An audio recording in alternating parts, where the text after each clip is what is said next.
Hello all, welcome to another Java tutorial. Today we are going to be going over for loops. Now we went over two loops a couple of videos back, the while loop and the do while loop.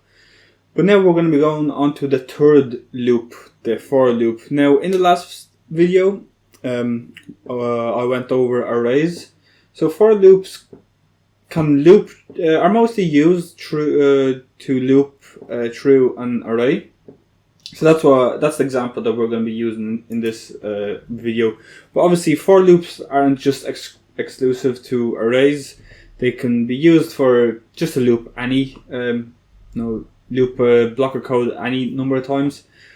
But for this example we're going to be using an array. So firstly let's declare an array. So let's say let's use a string firstly. No, let's use an int, just for the first example. So we're gonna make an array, an integer array. So we'll do ints, and then let's do numbers. Now let's give this firstly. This is not a capital; it's small. So int. Let's say we have numbers, and then let's add in. Let's add in 5 numbers, so 20, 10, 20, 30, 40, and 50. So we have our integer array of numbers, and we have 5 values, 10 to 50. Now let's start off with the for loop. So firstly we'll do for, and then we'll open and close a bracket. So once again this works like as a while loop, but instead of while we have for. And it's the same structure again. This is the condition that we have, and this is the piece of code that will get executed the amount of times that we need it to execute. But we're going to be using the array numbers that we created. So firstly, we need to set a counter, basically. So this will count the number of times that this loop has executed. So we'll make a new variable. And we'll name it, let's do I.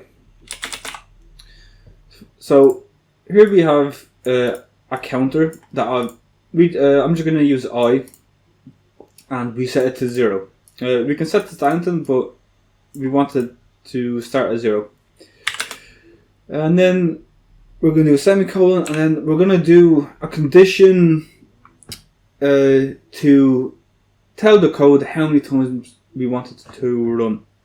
So we're going to do I is less than, and then we're going to do numbers, the name of our array, dot length, and semicolon. So what this is going to do, it's going to check if I is less than the length of our array, which is 5 or 4 technically. And then at the very end we need the counter to increment every single time we run the code. So we'll do I++. So I'll quickly go over this again. So firstly we make a counter. So we do int, I named it I, and we set it to 0. So this is the starting value. And now then we check if this condition here is true. So you can see that I is 0. So this is 0 is less than numbers.length. Numbers.length is 4. So yeah, I is less than 4. So this condition is true. Because this is true, we are going to execute the code. Once the code is executed, then we will do I++, which will increment our counter by 1. So then this will become 1. And then in the second iteration, this condition here will be 1 is less than 4. And then we're going to do we're going to do so if first I need to set this equal. So this is going to run 5 times because that's the size of our array. So then what we can do is we can simply print numbers, and then the way we access a value. So for example, if we want to access the very first value, we'll do 0. If we want to access the second value, we'll do 1. But we have this counter here that we can use, and the starting value is 0, which is the first value of our array. So what I can do is I can put in I. So in the first iteration, this is going to print the first value of our array, because this is 0. So this is going to print numbers, and then index 0, which is this one. And then the second iteration, because we have I++ here, it's going to increment I by 1. So this is going to become 1. And then we are going to print out numbers 1, which is the second index, which is 20. So if we run this, you can see there. And this, we need to make this as just as a no equal to. We don't need equal. And there we go. We printed out everything that is in this array here. So I'm going to go over this for loop again. So first thing, we set a counter. So we set integer 1 or integer I is equal to 0. So this is our starting condition. So as in 0.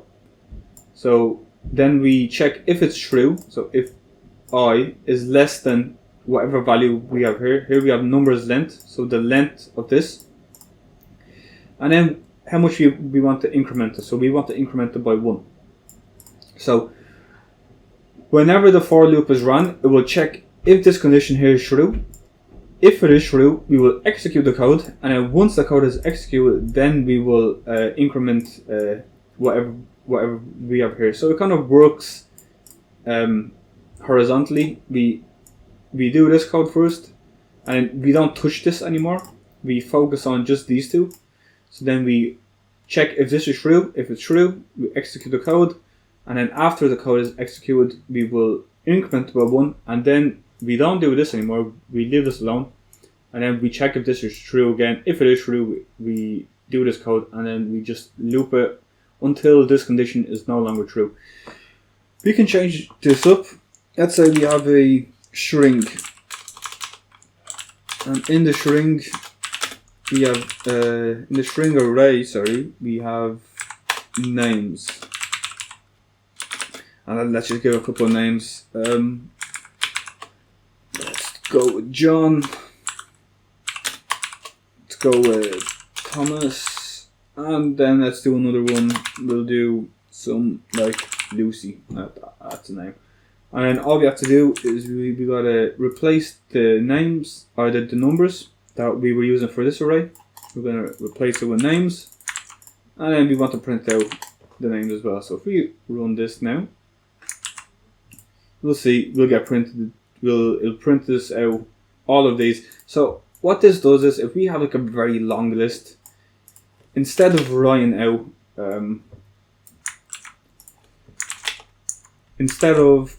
that's my bad.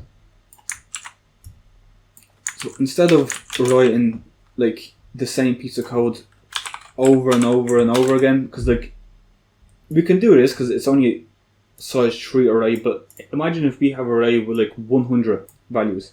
Instead of printing it out 100 times, we can just literally have this code will get executed 100 times the size of the array, and it's literally just 3 lines in compared to writing system out printing line 100 times.